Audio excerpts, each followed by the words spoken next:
You know that feeling when something so massive happens that time just stops, where every single detail burns into your memory so clearly that 20 years later you can still smell the air, feel the texture of your shirt, hear every sound like it's happening right now. That's what September 11th, 2001 is for me. I was there, inside the North Tower, and I'm going to tell you exactly what happened. But before I do, I need you to understand something. This isn't a story about statistics or politics or what came after. This is about what it felt like to be inside those buildings when the world changed forever. It's about the 99 minutes between the first plane hitting and the moment the tower I was in collapsed. 99 minutes that felt like both an eternity and a single heartbeat. My name is irrelevant to this story, but what I experienced isn't, because I survived, and thousands didn't, and I think about that every single day. So let me take you back. Back to a Tuesday morning that started like any other Tuesday morning. It was 8:32 a.m. when I stepped out of the subway at Cortlandt Street Station. The September air was perfect, not too hot, not too cold. That crisp early autumn feeling that makes you grateful to be alive in New York City. The sky was this impossible shade of blue. Clear, so clear you could see forever. I remember thinking it was the kind of day that makes you love this city. I worked on the 81st floor of the North Tower, One World Trade Center if you want to be official about it. I was an operations analyst for a financial services firm. Nothing glamorous. I processed transactions, managed data, spent most of my day staring at spreadsheets and making phone calls. But the view was incredible. From the 81st floor, you could see all of Manhattan spreading out below you like a living map. The Statue of Liberty, the bridges connecting us to Brooklyn and beyond. On clear days, you could even see into New Jersey and spot planes coming in over Newark. I'd been working there for 3 years by that point. The novelty of working in one of the world's most famous buildings had worn off. It was just my office, just where I went every day.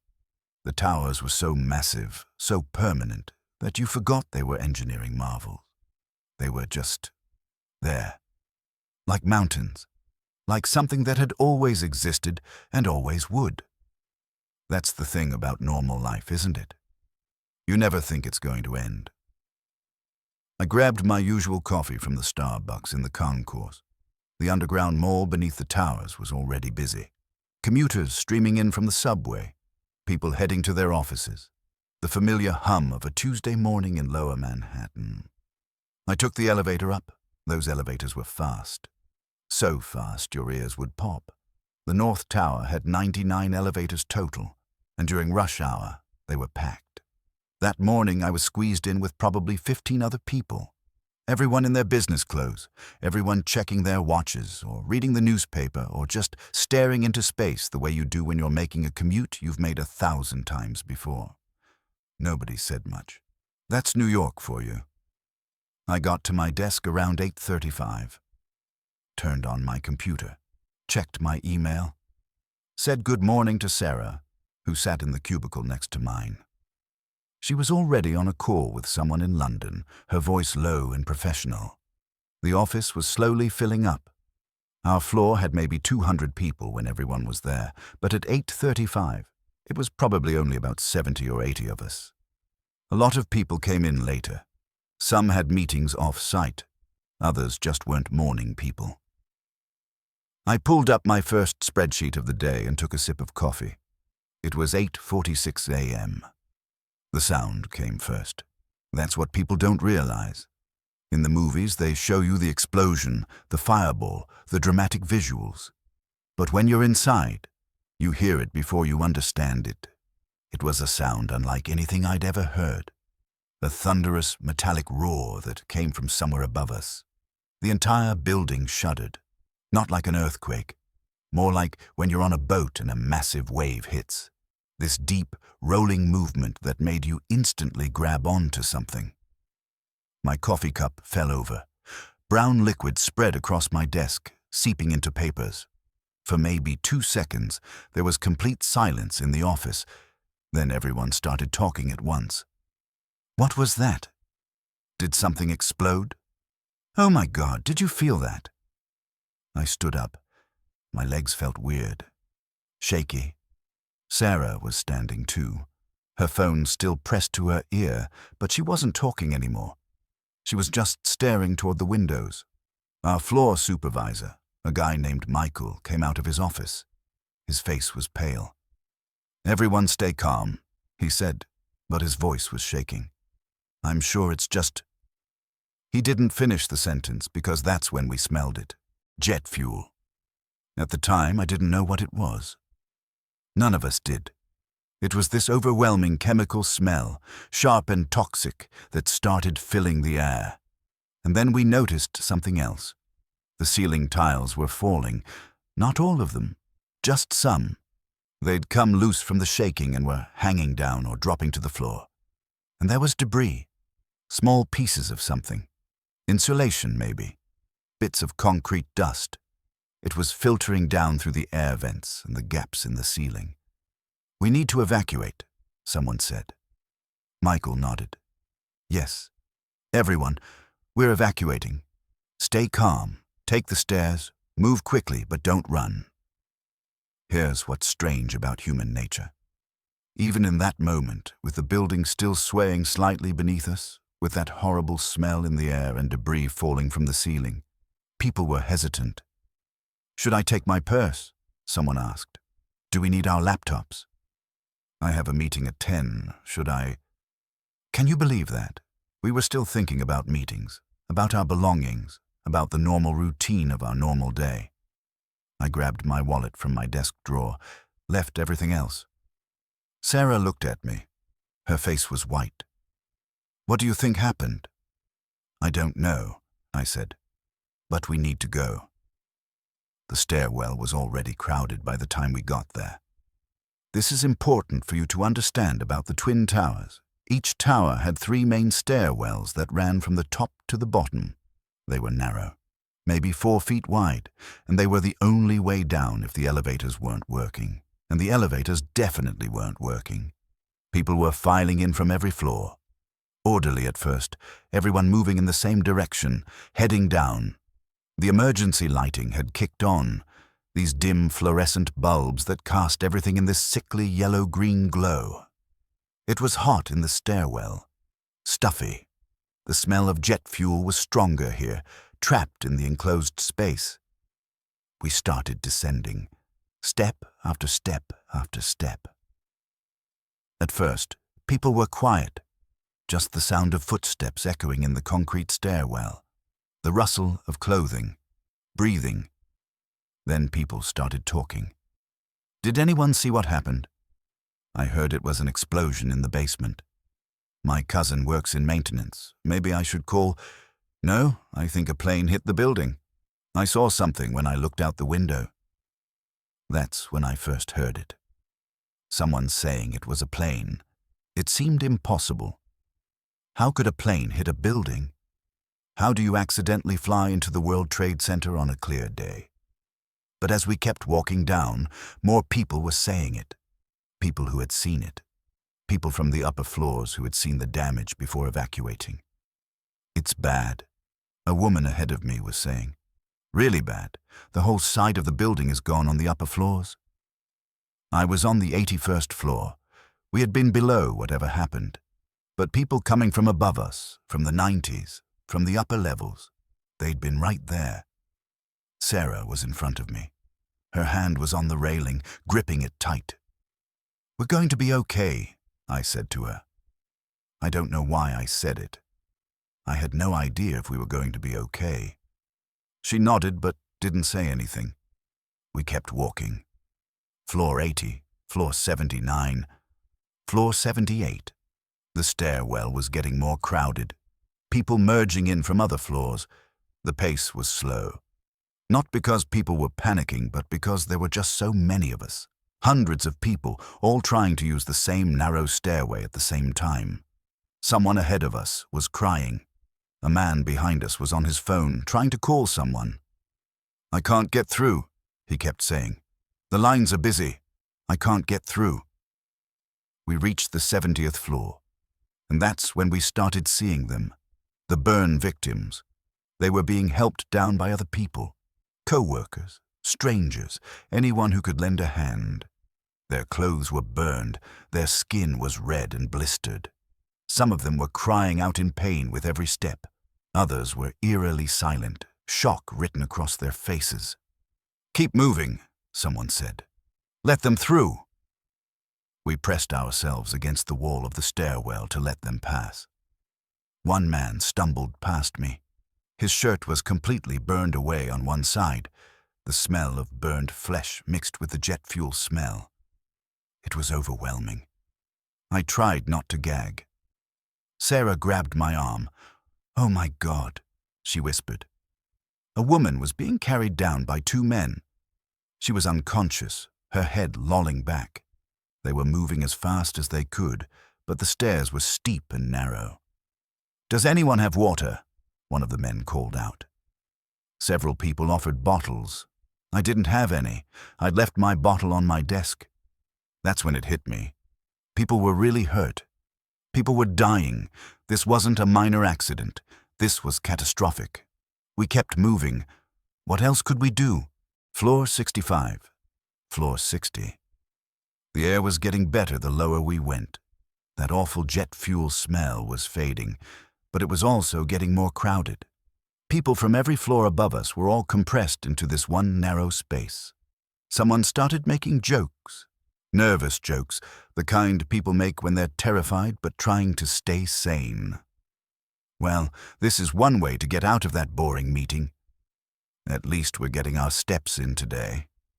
A few people laughed. It helped. Even in the worst moments, humor is how we cope. But then someone said something that made everyone go quiet. "What if there's another explosion?" Nobody answered. We just kept walking. Floor 50. We'd been in the stairwell for over 20 minutes now. My legs were starting to ache. Not badly, just that dull burn you get from repetitive motion. People were starting to slow down, not from panic, but from exhaustion. Some of the older employees were struggling. A woman in high heels took them off and continued barefoot. "At least we're past the halfway point," someone said, trying to be optimistic. That's when the second plane hit. 9:03 a.m. We didn't know it was the South Tower. We didn't know it was a second plane. All we knew was that suddenly the entire building shook again. Harder this time. More violent. People screamed. The lights flickered. For a horrible, endless moment, I thought the building was coming down. I thought this was it. I was going to die in this stairwell, crushed under 100 floors of concrete and steel. But the shaking stopped. The building settled, and we were still alive. "What was that?" someone yelled. "Another explosion." "Oh God, oh God, oh God." "Everyone calm down," someone else shouted. "Stay calm. Keep moving." But the orderly evacuation was starting to break down. People were getting scared. Really scared. Some people started pushing, trying to move faster. "Don't run," a voice called out. "If someone falls, we all go down. Stay together." I could feel panic rising in my chest. That tight, choking feeling when your brain is screaming at you to run, to get out now, but you know you can't. You're trapped in a narrow stairwell with hundreds of other people, and your only choice is to keep putting one foot in front of the other. Step, step, step. Sarah was breathing hard in front of me. "I can't," she said suddenly. "I can't do this." "Yes, you can," I said, putting my hand on her shoulder. "We're almost there. We're going to make it." Floor 45. Floor 40. The second shake had knocked more ceiling tiles loose. Dust was falling like snow. Some people had taken off their shirts or jackets and were holding them over their noses and mouths to filter the air. We passed a heavy-set man who was sitting on the stairs, gasping for breath. "I need a minute," he was saying. "Just a minute." "Come on, we'll help you," two younger guys said, each taking one of his arms. "Let's go together." That's something that stayed with me. The way people helped each other. There was no shoving, no trampling. Despite everything, despite the fear and the unknown, people were good to each other. Floor 35. We started seeing firefighters. They were coming up, moving against the flow of traffic, loaded down with gear, axes, hoses, breathing equipment. They looked impossibly young and incredibly brave. "How many floors?" one of them asked as he passed. "We came from 81, I said. He just nodded and kept climbing. "Good luck," Sarah called after them. They were heading up into whatever hell was waiting above, and we were heading down to safety. I wondered how many of them made it back down. I try not to think about that too much. Floor 20. We could see daylight now, not direct sunlight, but the glow of it filtering down from the ground level. It gave everyone a boost of energy. "We're almost there. Come on, keep going." The crowd was moving faster now, everyone desperate to get out, to reach fresh air, to escape the towers. Floor 15. Floor 10. Then, finally, blessedly, we reached the ground floor. The lobby was chaos. The beautiful marble lobby of the North Tower looked like a war zone. The windows were blown out. There was glass everywhere, crunching under our feet. Water was pouring from burst pipes. Pieces of the ceiling had fallen, and there was paper. Thousands of pieces of paper swirling through the air like a blizzard. Firefighters and police were there, directing people. "Keep moving. Get out of the building. Head north. Don't stop. Keep moving." We stumbled out into the concourse. The underground shopping mall was destroyed. Store windows were shattered, more water pouring from above. The sound of alarms was deafening. "This way!" someone shouted. We followed the crowd toward the exits. Up another set of stairs, these ones short, leading up to street level. And then we were outside. The sunlight was blinding after being in the dim stairwell for so long. I stood there on the plaza, blinking, trying to comprehend what I was seeing. The sky was still that impossible blue, but now it was filled with smoke, thick black smoke pouring from somewhere high above us. And there was debris everywhere, huge chunks of metal and concrete that had fallen from the towers, office furniture, computer monitors, things I couldn't identify, twisted and burning, and paper. So much paper. It was everywhere, covering the plaza like snow. Documents, memos, reports. The paperwork of thousands of offices, thrown into the air when the planes hit, now drifting down to earth. People were running, not in panic, but with purpose. Getting away from the towers, heading north towards safety. "Don't look up," a police officer was shouting. "Keep moving, don't look up." But of course, people looked up. I looked up.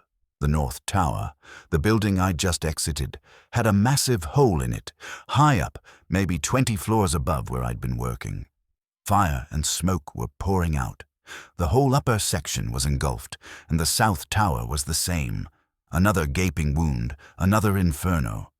Both towers were on fire. "Oh my God," Sarah said beside me. "Both of them?"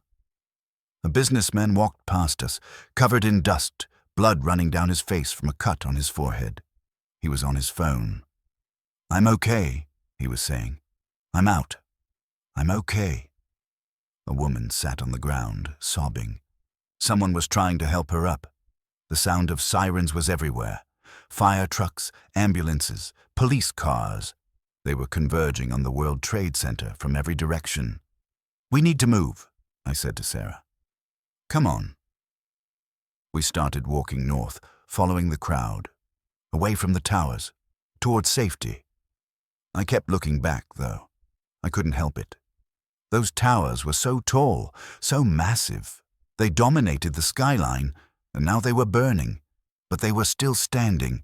They'd stood for 30 years. They'd survived a bombing in 1993. They were built to withstand anything. They would be okay, I thought. They'd put out the fires. They'd fix the damage.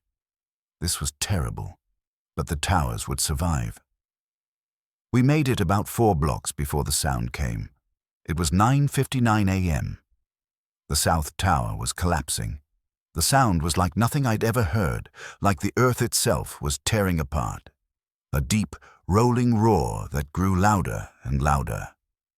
Everyone stopped. Everyone turned. And we watched as the South Tower, all 110 floors of it, came straight down. It didn't topple over like a tree. It didn't fall to the side.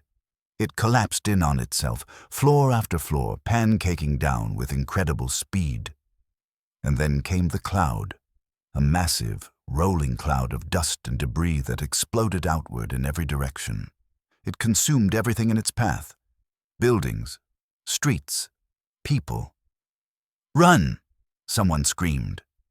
And we ran. Everyone ran, running for our lives as this wall of debris chased us through the streets of Manhattan. I grabbed Sarah's hand, and we ran together. My lungs were burning, my legs felt like jelly. But we ran. The cloud caught us on Broadway. One moment I could see. The next moment I was blind. The dust was so thick, so complete, that I literally could not see my hand in front of my face. It was in my nose, my mouth, my eyes. I couldn't breathe. I was choking on it. Sarah's hand slipped from mine. "Sarah!" I screamed, but my voice was swallowed by the dust. I couldn't see her, couldn't see anything. I kept moving forward, one hand stretched out in front of me, coughing and gasping. My eyes were streaming with tears. Every breath brought more dust into my lungs. I hit a wall, or a building, something solid. I felt along it, trying to find a door, a window, anything. My hand found a door frame. I stumbled through it into what felt like a store or a restaurant. Other people were there. I could hear them coughing, crying.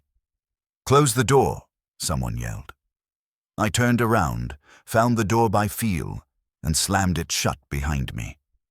We all sat there in the darkness and the dust, trying to breathe, trying to survive. I don't know how long we stayed in that building. Maybe 10 minutes, maybe 20. Slowly, the dust began to settle. We could start to make out shapes in the darkness. Other people, furniture, the dim outline of windows. Someone found a sink and turned on the water.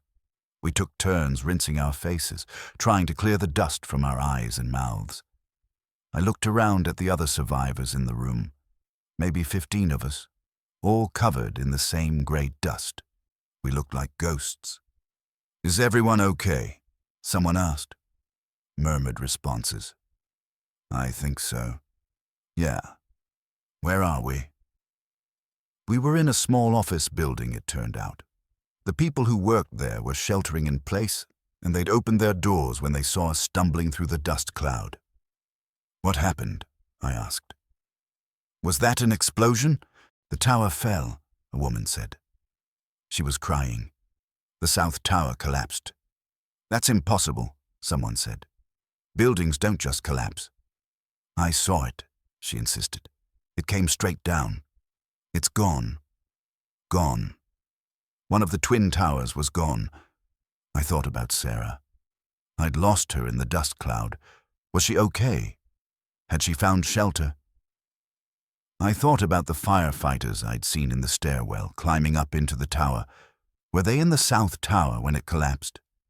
I thought about the people who worked in the South Tower, the thousands of people who'd been evacuating just like us. Where were they when it came down? Someone's phone was working somehow. They were watching the news. "Both towers were hit by planes," they said. "Commercial airliners. They think it was a terrorist attack." Terrorist attack. The word seemed surreal. This was America. This was New York City. These things didn't happen here. "The Pentagon was hit too," the person continued. "And there's another plane down in Pennsylvania."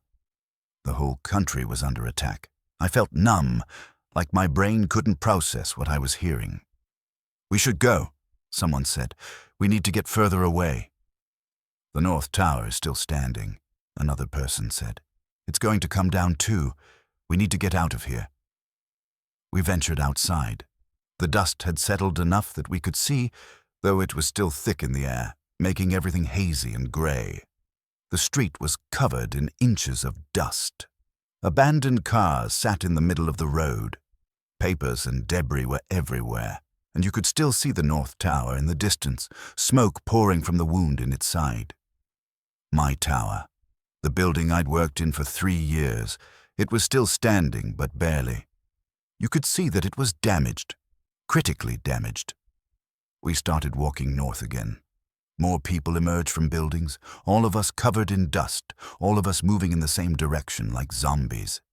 The air smelled like burning metal and concrete dust. It tasted metallic in my mouth. 10:28 a.m. I was on Canal Street when the North Tower fell.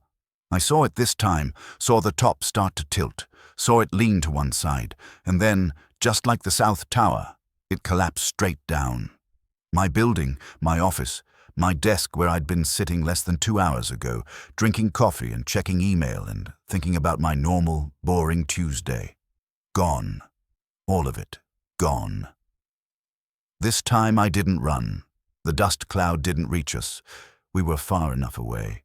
I just stood there and watched as the second tower disappeared into a cloud of smoke and dust. People around me were crying, screaming, praying. I didn't feel anything. I was numb. Both towers were gone. The Twin Towers, those massive monuments to human achievement, had been there for my entire adult life.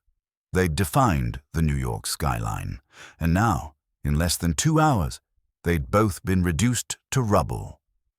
I walked for hours after that, north through Manhattan, following the crowd. We couldn't take subways. They were all shut down. No buses were running, no taxis. Everyone just walked. Some people were still trying to use their phones, desperate to reach loved ones and let them know they were okay. The cell networks were overloaded. Every once in a while, someone would get through and you'd hear them break down crying with relief as they told their family they were alive. I saw a woman sitting on a stoop, covered in dust, staring at nothing. A man in a business suit with his tie still perfectly knotted, tears streaming down his face. A group of construction workers sharing a bottle of water with strangers. New York City had been attacked, and everyone was in shock. I ended up walking all the way to Midtown, found a payphone that worked and called my brother. It took 3 tries to get through. "Oh, thank God," he said when he heard my voice. "We saw the news. We thought, I'm okay," I said. I got out. Jesus Christ." He was crying. My brother never cried. "Are you hurt?" "No, I'm okay. I'm covered in dust and I can't stop coughing, but I'm okay." "Where are you? Do you need me to come get you?" "I don't know. I'm just walking. I need to find Sarah. She was with me, but we got separated." "Listen to me," he said. "Get somewhere safe. Find a hotel or something and stay there. Don't go home tonight. The city's locked down." I promised I would. I found a hotel near Penn Station that was letting people shelter there for free.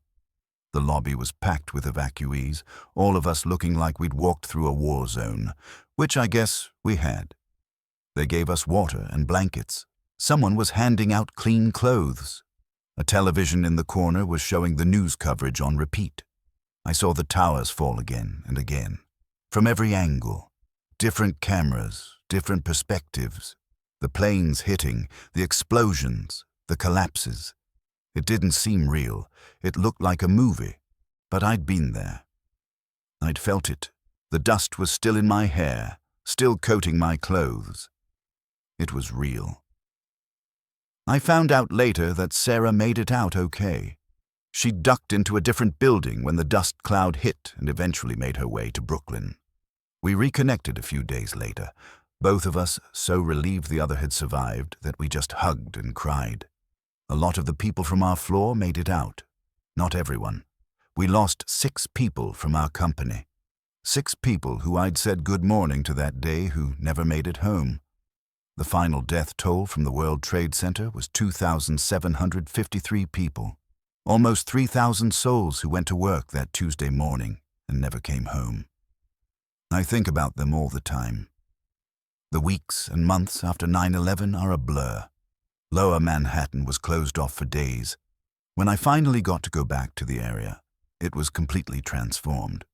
The towers were gone, leaving this massive, smoking pit. The smell was indescribable.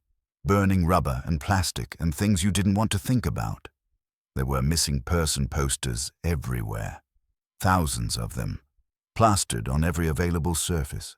Photos of people smiling at birthday parties, at weddings, on vacation, and beneath each photo, the desperate words, "Have you seen this person?"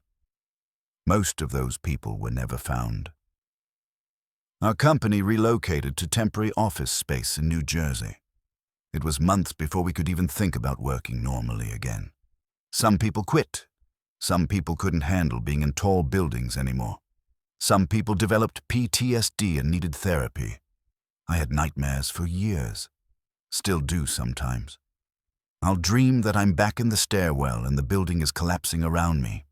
Or I'll dream that I didn't make it out, that I'm trapped under the rubble, suffocating in the dust. I've been to therapy. It helps. But you don't just get over something like that. The survivor's guilt is the hardest part. Why did I survive when so many others didn't? I wasn't special. I wasn't more deserving. I was just lucky. I was on the 81st floor instead of the 91st. I evacuated quickly instead of going back for my laptop. I went down stairway B instead of stairway A. Small choices. Random chance. Luck. And because of those small factors, I lived, and 2,753 other people didn't. How do you live with that? I'll tell you something that people don't talk about enough. The heroes of 9/11 weren't just the firefighters and police officers. They absolutely were heroes, don't get me wrong. 343 firefighters died that day. 72 police officers, they ran toward danger when everyone else was running away. But there were other heroes too. Ordinary people who became extraordinary in that moment. The people who helped carry injured co-workers down 70 flights of stairs. The people who gave up their place in line to let someone more injured go first. The people who held doors open and directed others to safety, even though they were terrified themselves.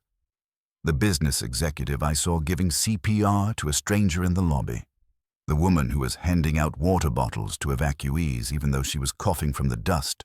The construction worker who used his tools to pry open a jammed door and let people out. In the worst moment in New York City's history, people were good to each other. That's what I want you to remember. Not just the horror, not just the tragedy, but the goodness, the way people helped each other, the way strangers became family in that moment of crisis. Because that matters. That means something. 20+ years later, I still live in New York. I never left. Some people asked me why I stayed, why I didn't move somewhere safer, somewhere without the memories. But this is my city. This is my home. And I wasn't going to let terrorism drive me away. The new World Trade Center complex is beautiful. One World Trade Center, the Freedom Tower, stands 1,776 feet tall. Tallest building in the Western Hemisphere. It's a symbol. We rebuilt. We came back. The 9/11 Memorial is sacred ground. 2 reflecting pools where the towers once stood, with the names of every victim inscribed around the edges. The waterfalls flowing down into the pools are the largest man-made waterfalls in North America. I go there sometimes. Not often, but sometimes. I run my fingers over the names. I remember John, Maria, David, Rashid, Sarah from the 105th floor, not my Sarah, a different Sarah who didn't make it. Robert, Lisa, Juan. I remember them, and I think about how fragile life is, how quickly everything can change, how a beautiful Tuesday morning can turn into a nightmare in a matter of seconds. But I also think about resilience, about strength, about how humans can endure the worst and still find a way to keep going. If you were too young to remember 9/11, or if you weren't born yet, I want you to understand something. The world changed that day. Before September 11th, You could walk your family to the gate at the airport. Security was minimal. You took off your shoes and nobody thought twice about it. The world felt safer somehow. More innocent. After 9/11, everything was different. Airport security became intense. We became suspicious of strangers. We went to war in Afghanistan, then Iraq. The surveillance state expanded. Privacy became a luxury. An entire generation grew up never knowing the world before 9/11. To them, the security theater and the fear and the wars in the Middle East are just normal. That's just how things are. But it wasn't always that way. And sometimes I mourn that lost innocence, that lost sense of security. Even though I know you can't go back, even though I know the world we thought we lived in was always an illusion, the threat was always there. We just didn't see it until it was too late. People sometimes ask me what it felt like. They want to know the experience. They want to understand. And I try to explain, but words aren't enough. How do you describe the sound of a building shaking beneath you? The smell of jet fuel and burning steel? The sight of both towers collapsing into dust? How do you explain what it's like to walk through a gray wasteland that used to be Lower Manhattan, where every surface is covered in inches of dust and you can't tell what used to be what? How do you convey the silence that fell over New York City that night, when all the planes were grounded and all the cars had stopped, and there was just this eerie, unnatural quiet? You can't. Not really. But I try, because I think it's important that people know, that people remember. Not just as a historical event, not just as something that happened a long time ago, but as a human experience, as a tragedy that affected real people with real families and real dreams and real lives. I was one of the lucky ones. I made it out. But I carry 9/11 with me every single day. In the nightmares, in the way I tense up when I hear a plane flying too low, in the fact that I can't go into a tall building without locating the exits, in the way I hold my loved ones a little tighter. September 11th, 2001 taught me that everything can change in an instant, that the ordinary Tuesday morning can become the worst day of your life, that the buildings you thought were indestructible can crumble, that the world you thought you knew can be shattered. But it also taught me about human strength, about courage, about the way people come together in crisis, about the resilience of the human spirit. New York City was knocked down that day, but we got back up. We rebuilt. We remembered. We moved forward, because that's what we do. That's what humans do. We endure. We survive. We keep going. So why am I telling you this story? Because memory matters. Because testimony matters. Because the people who died that day deserve to be remembered. Not as statistics, not as numbers, but as individuals, as humans, as people who were loved and who loved others. And because I want you to understand that history isn't just something that happened to people in the past. History is made up of moments like this, of regular people going about their regular lives who suddenly find themselves in extraordinary circumstances. I was just an operations analyst, just a guy working in an office. I wasn't anyone special. But on September 11th, 2001, I became part of history, whether I wanted to or not. And every person who was there that day has a story. Every person who evacuated, who survived, who helped others, who died. Every person has a story. Mine is just one of thousands, but it's my story, and I'm still here to tell it. If you take nothing else from this, take this. Life is precious. Life is fragile. Life can be taken away in an instant. So don't wait. Don't put off the things you want to do. Don't leave words unsaid. Don't take the people you love for granted. Tell them you love them. Tell them today, because tomorrow isn't guaranteed. I learned that on September 11th, 2001. I learned that the hard way. And I've spent every day since trying to live my life with that awareness. Trying to make the most of the time I have. Trying to honor the people who didn't get a tomorrow by making my tomorrows count. It's not always easy. I fail at it sometimes. I get caught up in petty concerns and daily stress and forget how lucky I am just to be alive. But then I remember that Tuesday morning. I remember the stairwell and the dust and the towers falling. And I remember to be grateful for every breath, for every sunrise, for every moment with the people I love, because I made it out of the North Tower and 2,753 other people didn't. And I owe it to them to live. Really live. Not just survive, but thrive.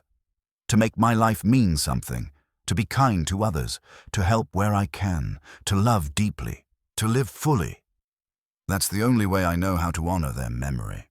The other day, I was having coffee with a friend. A younger guy, mid-20s, born after 9/11. He asked me what it was like, really like, not the sanitized version you get in documentaries. The real, raw experience. And I told him about the stairwell and the dust and the collapse. I told him about the people who helped each other. I told him about the fear and the confusion and the grief. And when I was done, he was quiet for a long time. "I can't imagine," he finally said. I can't imagine." "I hope you never have to," I said. "Because that's the thing. I don't want anyone else to experience what I experienced. I don't want anyone else to know what it feels like to be inside a building when it's hit by a terrorist attack, to watch people die, to think you're going to die. But I do want people to remember. I want people to understand. I want people to know that this happened, that it was real, that thousands of people lost their lives that day for no reason other than hate. And I want people to choose love over hate, unity over division, compassion over cruelty. Because if we don't learn from 9/11, if we don't choose to be better, then what was it all for? What did those 2,753 people die for?